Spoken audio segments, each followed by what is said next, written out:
Apakah kalian tahu bahwa dulunya komputer hanya digunakan untuk menghitung saja? Yes, tapi sekarang sistem komputer sudah berkembang dengan pesat. Nah, di video kali ini kita akan menjelaskan tentang sistem komputer. Kalian tahu nggak sih sistem komputer itu apa? Sebelum itu kita kenalan dulu lah ya. Halo semuanya, perkenalkan nama saya Graciela Cesa. Halo semuanya, perkenalkan nama aku Syakwila Cisalendu. Aku Janina Oleta Pinang. Kami berasal dari BPK Penabur Kota Wisata. Kita mau ngapain sih di sini? Nah, di video kali ini kita akan menjelaskan tentang sistem komputer. Kalian tahu nggak sih sistem komputer itu apa? Tanpa berlama-lama lagi, yuk kita langsung saja masuk ke topik yang pertama.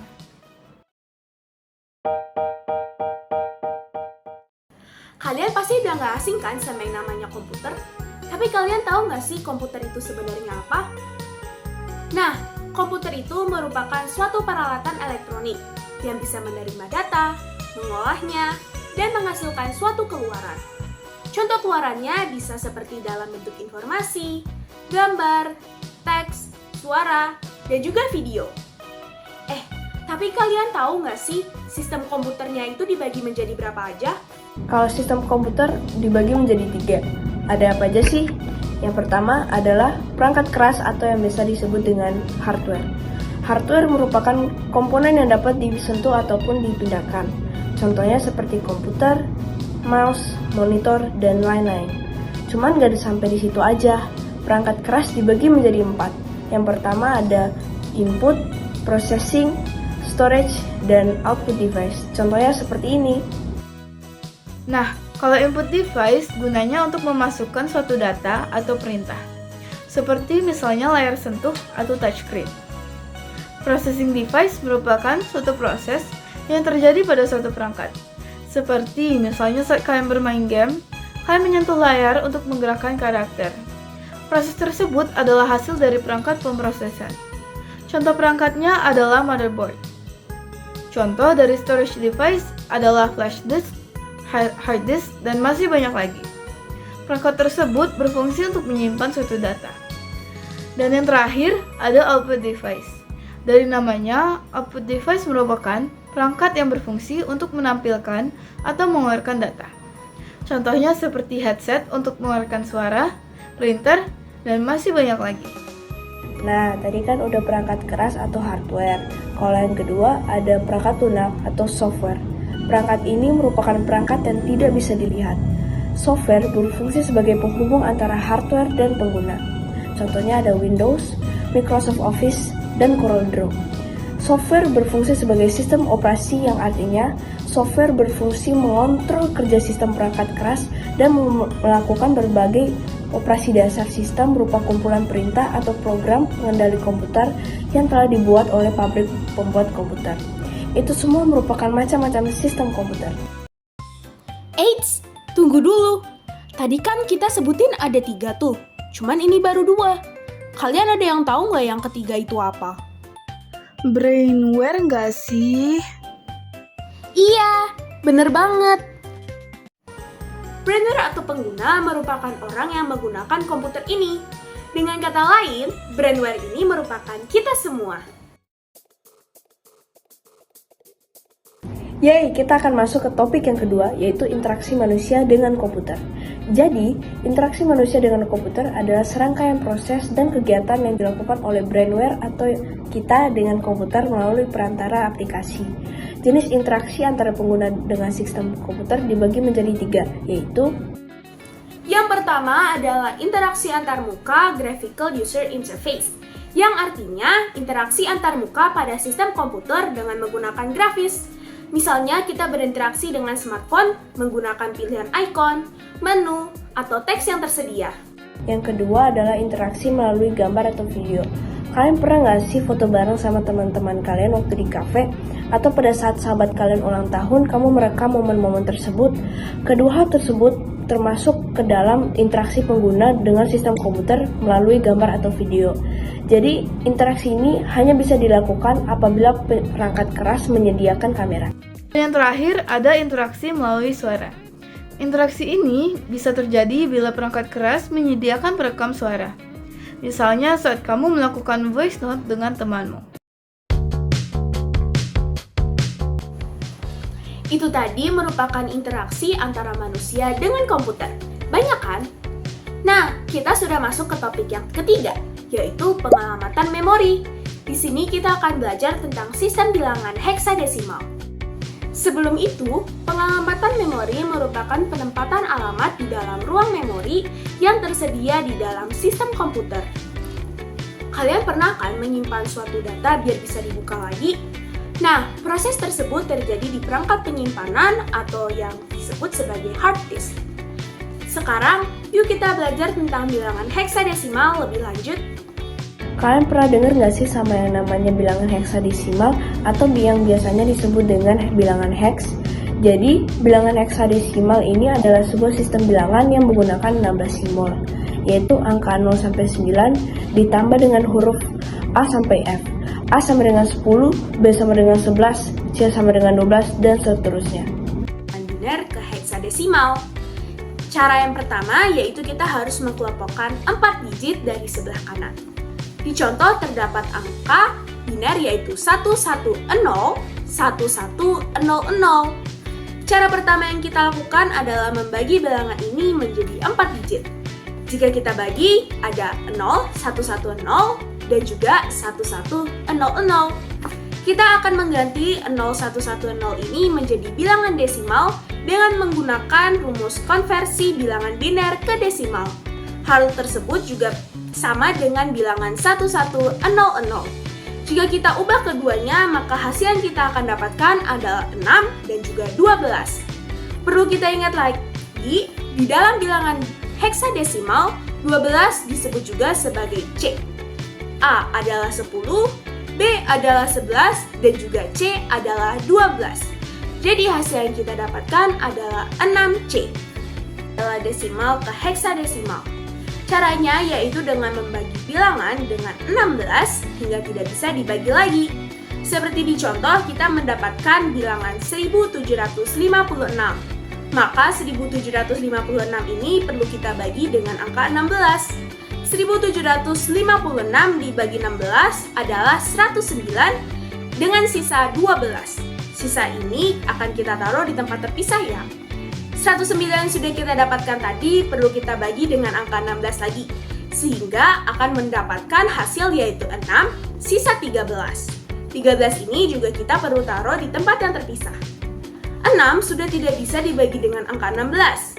Maka hasil yang kita dapatkan adalah 12, 13, dan juga 6. Namun perlu kita ingat lagi, penulisan yang tepat adalah dari bawah ke atas. Jadi hasil yang didapatkan adalah 6, 13, dan 12. 13 dan 12 di bilangan hex atau bilangan heksadesimal ditulis sebagai DC. Jadi hasil yang kita dapatkan adalah 6DC. Nah, untuk bilangan heksadesimal ke desimal, contohnya itu ada A4ED. Kita ubah dulu ke bilangan heksadesimal. A menjadi 10, 4, ya udah 4 lah ya. E itu menjadi 14, D menjadi 13. Tapi sebelum itu kita harus tentuin juga pangkatnya. Kayak mulai dari D itu menjadi pangkatnya 0, E pangkatnya menjadi 1, 4 pangkatnya menjadi 2, A pangkatnya menjadi 3. Jadi, 10 dikali 16 pangkat 2 ditambah 4 dikali 16 pangkat 2 dikali 14 dikali 16 pangkat 1 ditambah 13 dikali 16 pangkat 4960 ditambah 1024 ditambah 224 ditambah 13. Jadi hasilnya 42.221. Nah, selanjutnya kita ada bilangan heksadesimal ke bilangan biner. Contohnya B3. Pertama-tama kita ubah dulu ke bilangan heksadesimal. Jadi B sama dengan 11, 3 ya udah 3 lah ya. Jadi kan B itu sama dengan 11. 11 dibagi 2 itu sisanya 1. Nah, hasil yang paling dekat itu 5. Nah, 5 ini kita bagi 2. Sisanya juga 1. Hasil 5 bagi 2 itu kan 2. Nah, 2 bagi 2 itu sisanya 0. Nah, hasilnya itu 1. Nah, itu mulai dari bawah ke atas kita urutin. Jadi, sisa-sisanya itu kita jadi 1, 0, 1, 1. Itu untuk yang B. Nah, untuk yang 3, kita bakalan bagi 2 juga. Jadi, 3 dibagi 2, nah itu ada sisanya 1. Nah, hasil pembagiannya itu 1. Berarti 1 dibagi 2, itu sisanya berarti 1. Nah, itu jadi hasil yang 3 itu sama dengan 11. Atau bisa kita buat juga biar jadi 4 digit menjadi 0011. Jadi B3 sama dengan 1011 0011. Alamat memori biasanya ditampilkan 2 bilangan heksadesimal. Hal ini dilakukan agar dapat memudahkan proses pengaksesan data pada memori agar prosesnya lebih cepat dihitung.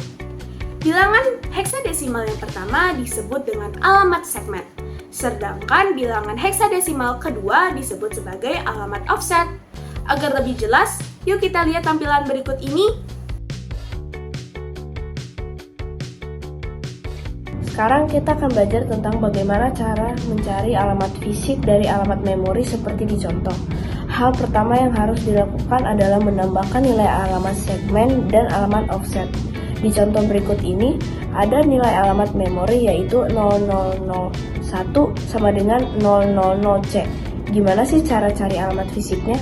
Jadi sebenarnya cara menambahkannya itu sangat mudah. Kita harus mengingat dulu simbol dari bilangan heksadesimal. A sama dengan 10, B sama dengan 11, dan C sama dengan 11.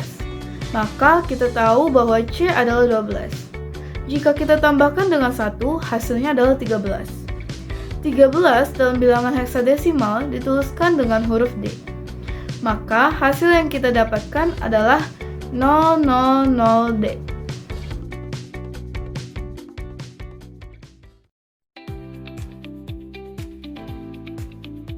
Kita sudah masuk ke topik yang terakhir yaitu tentang CPU.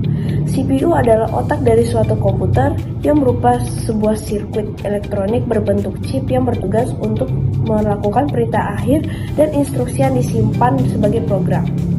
CPU memproses setiap perintah dengan mudah karena memiliki 3 komponen. Komponen yang pertama adalah unit kontrol atau CU yang berfungsi untuk mengendalikan perangkat yang terpasang pada komputer.